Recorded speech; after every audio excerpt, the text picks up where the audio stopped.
తాను చూచిన తన సహోదరునియే ప్రేమించిన వాడు తాను చూడని దేవుణ్ణి ప్రేమించలేడు. క్లియర్గా చెప్తాను. అంటే ప్రేమ లోపం ఉన్నవాడు ఎదుటివాడిని ద్వేషిస్తాడు, ప్రేమలో పరిపూర్ణంగా ఉన్నవాడు ద్వేషించాడు. దేవుడు నిజంగా ప్రేమిస్తున్నానని చెప్పి మన కళ్ళ ముందర సహోదరుని ద్వేషిస్తే వాడు అబద్ధికుడు తప్ప మనలో ప్రేమ లేదు అని. అంటే ప్రేమ ఉన్నవాడు ఎప్పుడు ఎదుటివాడిని పన్నెత్తి మాట అన్నాడు, ద్వేషించడు, శిక్షించడు, నానా మాటలు మాట్లాడదు. నిజంగా మీకు ప్రేమ ఉంటే అందరినీ ప్రేమిస్తారు తప్పించి, ప్రేమలో మరలా మీకు ఎవరైనా ఏమంటే కూడా ప్రేమ ఉంటే మీరు భరిస్తారు తప్పించి, క్షమిస్తారు తప్పించి మీరు పన్నెత్తి మాట అన్నారు.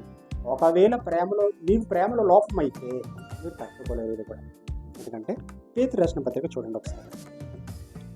పేతురు రాసిన పత్రిక మొదటి అధ్యాయము, మొదటి పేతురు పత్రిక 4వ అధ్యాయం 8లో ఒక మాట రాయబడింది. ఏమని అంటే, ప్రేమ అనేక పాపములను ప్రేమట అనేక పాపాలు కప్పుతుందట. ప్రేమ ఉంటే ఎదుటివారి పాపాలు మీరెత్తారు, ప్రేమ ఉంటే ఎదుటివారి పాపాలు మీరెత్తారు.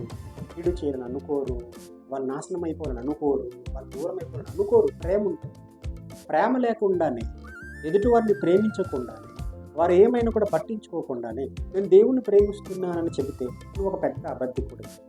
అబద్ధం అంతా సొల్లు, ఆ మాట కూడా సొల్లు అంటారు. అబద్ధాలే. దేవుని నమ్ముతున్నావా? నమ్ముతున్నవాడు ఎదుటివాడిని కూడా నువ్వు ప్రేమించాలి కదా. ప్రేమించడట, ఎదుటివాడిని ప్రేమించరట, ఎదుటివాడిని కరుణించరట, ఎదుటివాడిని దయ చూపించరట. మన పక్కన ఉన్న వాళ్ళకి మనం ప్రేమించకపోతే దేవుణ్ణి ప్రేమించినట్లు, మన ఎదుట ఉన్న వాళ్ళని మనం ప్రేమించకపోతే దేవుణ్ణి ప్రేమించినట్లు అని అడుగుతున్నాడు ఆయన. అంటే ఆయన ఎంతో ప్రేమ కదా. నమ్మిన వారిని గాలించాడు, నమ్మని వారిని గాలించాడు.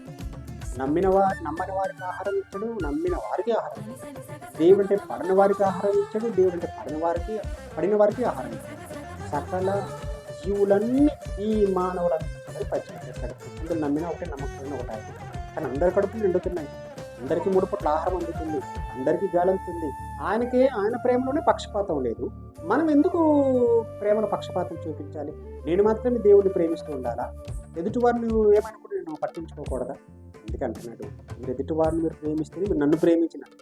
అసలు ముందు నన్ను ప్రేమిస్తని చెప్పడం పెద్ద అబద్ధం. మీరు ఎదుటివారిని ప్రేమించండి. వాళ్ళ బాధల్లో, వాళ్ళ కష్టాల్లో, వాళ్ళ ఇబ్బందులకు తోడున్నారా? నన్ను ప్రేమించారా? ఎందుకంటే నిన్ను వల్లే నీ పొరుగు వారిని, అది ఆ ప్రేమ నువ్వు లేకపోతే లోపం ఉన్నట్టు నీ ప్రేమలో.